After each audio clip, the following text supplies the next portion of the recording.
अब अगर बाकी हर राज्यों में असर पड़ा है तो बंगाल उससे अछूता तो है नहीं कि बंगाल कोई मानचित्र पर कोई अलग सा राज्य है जिससे जो उस सबसे उस योजना से अलग है, उसका असर तो बंगाल में भी देखने को मिलेगा। ये आप सही कह रहे हैं। लेकिन मेरा सवाल आपसे ये है संजीव जी कि आप ये बताइए कि चाहे वो प्रधानमंत्री नरेंद्र मोदी हों, योगी आदित्यनाथ हों या गृह मंत्री अमित शाह हों, सभी ने एक प्रकार से बंगाल की जनता को ये एश्योर किया कि आप भयमुक्त होकर मतदान करने निकलिए।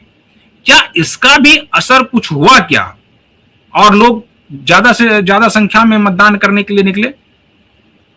देखिए, बीजेपी के जितने भी बड़े नेता हैं, भले वो बोले, लेकिन 21 में उन्होंने अपने समर्थकों को बचाने के लिए कुछ नहीं किया था। 21 के चुनाव से पहले, चुनाव के बीच, चुनाव के बाद जो वायलेंस हुआ, प्री पोल वायलेंस, पोल के दौरान वायलेंस और पोस्ट पोल वायलेंस, 24 में भी यही हुआ। तीनों चरणों में प्री पोल वायलेंस, इलेक्शन के दिन वाला वायलेंस और पोस्ट पोल वायलेंस, बीजेपी ने आला कमान बैठी रही दिल्ली। लेकिन इस बार ये क्रेडिट इलेक्शन कमीशन को जाता है। लिप सर्विसिंग चाहे जो कर ले बीजेपी का आला कमान, बड़ी बड़ी बातें बोल ले, लेकिन जब बीजेपी के समर्थकों पर हमला होता था तो ये लोग दिल्ली में बैठे ही रहते थे। और ये बीजेपी के समर्थकों की शिकायत भी थी, क्योंकि देखिए, टीएमसी का आप समझिए स्ट्रक्चर क्या है। जो उनके जो क्लब वाले लोग हैं वो मनी से भी बंधे हुए और पावर से भी बंधे हुए हैं। यानी उनको एक फिक्स अमाउंट जाता है हर महीने, उसके बाद जो वसूली जो करते वो उनका एक्स्ट्रा हो जाता है। और जो सिस्टम में रहने की वजह से उनके पास जो पावर है, यानी जो लोगों का काम करवाना, ये सब बातें हैं उनकी, तो आप समझिए कि वो बिल्कुल कमिटेड होके जाके काम करते टीएमसी के लिए। लेकिन इस बार जो उसमें अपराधी एलिमेंट थे वो सब बिलबिला के हट गए, भाग गए, या उनकी आज भी दो चार जगह पिटाई हुई है बहुत बुरे तरीके से उनकी, और वो सब शांत हो गए। लेकिन इसके बावजूद आज देखिए बहुत सारे ऐसे बूथ थे जहां बीजेपी के सिंबल के आगे टेप लगा दिया गया था। ये कौन थे? जो सरकारी एम्प्लॉय थे। अच्छा, एक एक आखिरी सवाल बंगाल पर लेंगे, उसके बाद थोड़ा आसाम पर भी चलेंगे। आज एक बयान डेरेक ओब्रायन का आया कि अगर 4 मई को भारतीय जनता पार्टी चुनाव नहीं जीतती है तो प्रधानमंत्री को इस्तीफा दे देना चाहिए, यानी पद त्याग कर देना चाहिए। क्या आपको लगता है कि इसको देखने के बाद डेरेक ओब्रायन को कि मन में क्या चल रहा होगा? अब उनको क्या लग रहा होगा कि अगर बीजेपी की सरकार बन गई तो फिर वो तो पद नहीं ही त्याग करेंगे, इधर कितने लोगों को अपना रास्ता त्याग करना पड़ जाएगा। तो ममता बनर्जी लंबे समय तक सीपीएम से लोहा लेती रही और हारती भी रही। तो जब जब पहले टीएमसी 2011 से पहले हारती थी तो क्या ममता बनर्जी संन्यास दे देती थी राजनीति से? राजनीति चुनाव में हार जीत लगा हुआ रहता है। 77 से अगर 10 सीटें भी बीजेपी बढ़ाएगी तो बीजेपी की सफलता। मैं ये नहीं कह रहा हूं कितनी ही सीटें आएंगी, लेकिन मेरा ये आकलन है कि डेरेक ओब्रायन ये सब उनकी हताशा बताती है। इस तरह का बयान फ्रस्ट्रेशन बताता है कि कोई, अब वो अभिषेक बनर्जी कह रहा है कि 4 मई को जो है आके लड़ लो हमसे। तो लोकतंत्र में इस तरह की भाषा प्रयोग ना करें तो बेहतर है। केंद्र सरकार अगर पूरी फोर्स अपनी लगा देगी चुनाव के बाद तो ममता बनर्जी, अभिषेक बनर्जी एक भी बीजेपी समर्थक का बाल बाका नहीं कर सकते। लेकिन जरूरत है कि इनको भी प्रोएक्टिव होकर अपने समर्थकों के लिए खड़े होने का। दूसरी बात, एक बात बंगाल पे कह दूं कि अगर बीजेपी जीतेगी बंगाल तो वो 150, 155, 160 तक, ठीक है 170 तक भी जाए तो आश्चर्य नहीं होगा।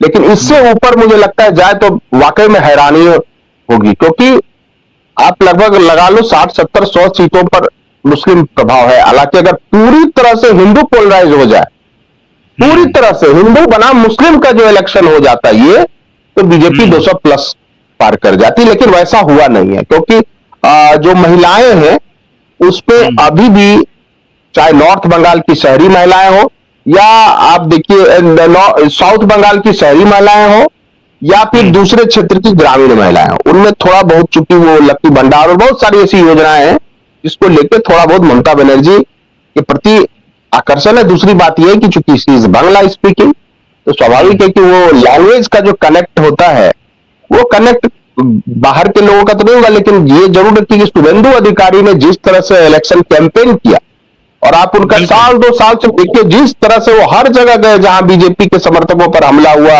हिंदुओं पर हमला हुआ, तो शुभेंदु अधिकारी के इर्द गिर्द ये इलेक्शन लड़ा गया। वैसे भी बीजेपी के जो दिल्ली वाले नेता थे जितने भी, उन्होंने ममता बनर्जी पर डायरेक्ट अटैक करके टीएमसी पर अटैक किया, तो एक टोन डाउन किया अपना।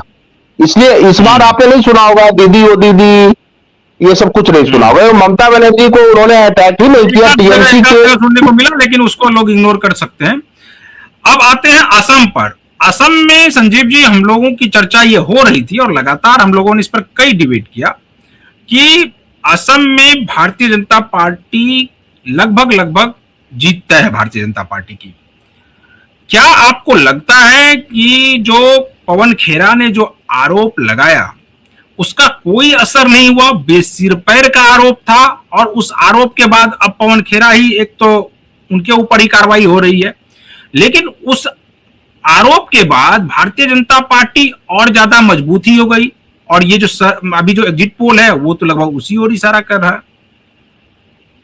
ये देखिए, कांग्रेस को थोड़ी गंभीरता से राजनीति करनी चाहिए। मुझे लगा 7-8 साल हुआ होगा हिमंत बिस्व शर्मा का, मुश्किल से 10-8-9 साल हुआ होगा बीजेपी में। उससे पहले तो वो कांग्रेस के प्रोडक्ट है। बिल्कुल। तो पवन खेरा क्या कहना चाहते हैं कि वो अपने राजनीतिक जीवन का 80% समय हिमंता बिस्व शर्मा ने कांग्रेस में दिया और वो इतने तरह के उनके गंभीर आरोप थे, तो कांग्रेस उनका माला जप रही थी बिठा के।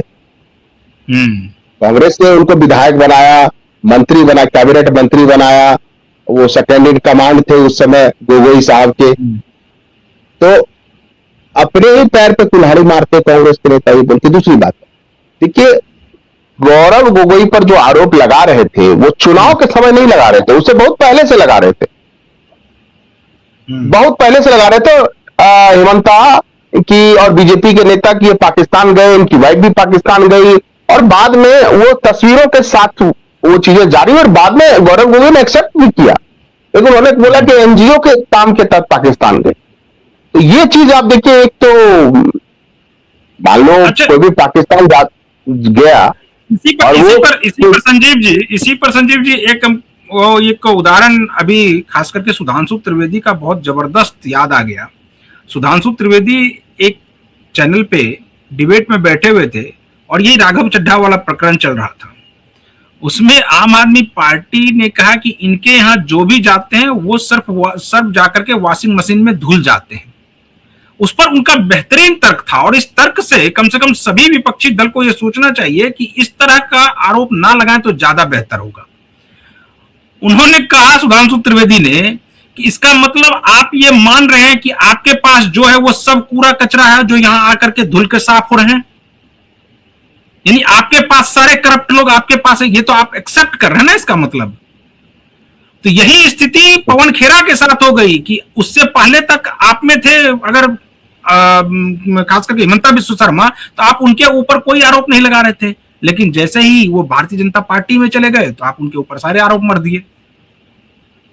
वही मैंने बोला। दूसरी बात ये देखिए क्या है कि गौरव गोगोई ने नकारा नहीं कि वो पाकिस्तान उनकी पत्नी नहीं गई या वो नहीं गए। बिल्कुल। फिर एम्बेसी में गए पाकिस्तान, भारत में जो एम्बेसी है पाकिस्तान की, वहां गए, वो भी नहीं नकारा। तो ये संवेदनशील मामला है, क्योंकि मान लीजिए कोई पाकिस्तानी पॉलिटिशियन है और उसकी वाइफ आके भारत में एनजीओ में काम करेगी, तो क्यों करेगी? आखिर क्यों कोई एनजीओ है जिसमें कांग्रेस के इतने बड़े नेता की पत्नी आखिर क्या करने काम करने जाएगी पाकिस्तान के एनजीओ में? क्या भारत में एनजीओ की कमी है? यही काम करो भाई, बिल्कुल यही काम करो, क्या दिक्कत है? तो ठीक है, लेकिन हम लोगों ने तो चर्चा में बोला ही था कि एक तो असम में हिमंता बिस्व शर्मा की लोकप्रियता, दूसरी बात है कि असम में जो इंफ्रास्ट्रक्चर डेवलपमेंट हुआ वो डबल इंजन की सरकार में, जो नॉर्थ ईस्ट का एक कंपोजिट डेवलपमेंट हुआ, वैसा काम हुआ नहीं था कांग्रेस के समय। तीसरी बात क्या है कि परिसीमन डिलिमिटेशन ने भी वहां ऐसी स्थितियां बना दी हैं कि अब मुस्लिम निर्णायक फैक्टर नहीं रहे और स्पेशल डिवीजन वहां हुआ, तो बहुत सारे जो बांग्लादेशी मुस्लिम हैं वो उनको पलायन भी करना पड़ा है। वो भाग के पश्चिम बंगाल आए, लेकिन वहां भी उनका एसआईआर में नाम तो जुड़ा नहीं पश्चिम बंगाल में। तो वो वोटर्स जो फेक वोटर्स थे वो भी कट गए। और मुस्लिम प्रभाव जो था वो 31 से 31 सीटों पर आ गया, लगभग 20-21 सीटों पर आ गया। और मुस्लिम वोट बट भी रहे हैं, एआईयूडीएफ पे भी बट रहा है और आप कांग्रेस में भी बट रहा है। और कांग्रेस का जो अलायंस है वो कमजोर है, जो राइजोर दल के साथ है उनका, और एक और पार्टियों के साथ। हाँ, तो वो कोई ऐसा प्रभावशाली दल नहीं। दूसरा, चाहे आप अपर असम लो, लोअर असम लो, चाहे बराक वैली लो, या जो बोडोलैंड जो उनका वो है टेरिटोरियल अलग से उनका बना हुआ है बीटैड, तो वहां अच्छा प्रभाव जो है बीजेपी और उनके सहयोगियों का है। तो ये बात है। और हिमंत बिस्वा शर्मा की लोकप्रियता जो है खास करके महिला वोटरों में बहुत ज्यादा है। तो ये तो हम शुरू से कह रहे थे कि 100 के आसपास चली जाएगी एनडीए। सवाल बस एक ही है वहां, क्या बीजेपी अपने दम पर बहुमत का आंकड़ा हासिल करती है नहीं, असल में ये सवाल है। कांग्रेस क्या करेगी वो गॉड नोज, सब जानते हैं, कांग्रेस वाले भी जानते हैं। चलिए संजय जी, तो आज हम लोग इस डिबेट को यहीं पर खत्म करते हैं। अब तो आज एग्जिट पोल भी आ ही गए हैं। अब इसके बाद 4 तारीख को नतीजे आएंगे और उसमें सब कुछ साफ हो जाएगा कि कौन कहां सत्ता में कौन सी पार्टी आ रही है। तो आप बने रहिए क्यू वाइब के साथ। मुझे दीजिए अनुमति। नमस्कार।